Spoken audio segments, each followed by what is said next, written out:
ఇక హైదరాబాదులో ఉండే అనసూయ మోహన్ దంపతులది మరో రకమైన వేదన. పెళ్ళయి 10 ఏళ్లు దాటినా సంతానం లేదు. తిరుగని హాస్పిటల్ లేదు. చేయించుకునే వైద్యము లేదు. లక్షలకు లక్షలు నీళ్లలా ఖర్చు చేశారు. అయినా ఫలితం శూన్యం. బంధువుల మాటలు, చుట్టాల ప్రశ్నలు గుండెల్లో ముల్లులా గుచ్చుకునేవి.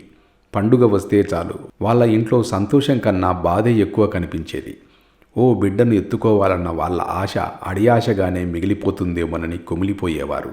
అనసూయ రోజు దేవుడి పటాల ముందు నిలబడి కన్నీళ్లతో తన గోడు వెళ్ళబోసుకునేది. కానీ తన ప్రార్థనలు ఎవరూ వినట్లేదని, దేవుడు తమ వైపు చూడట్లేదని నిరాశలో కూరుకుపోయింది.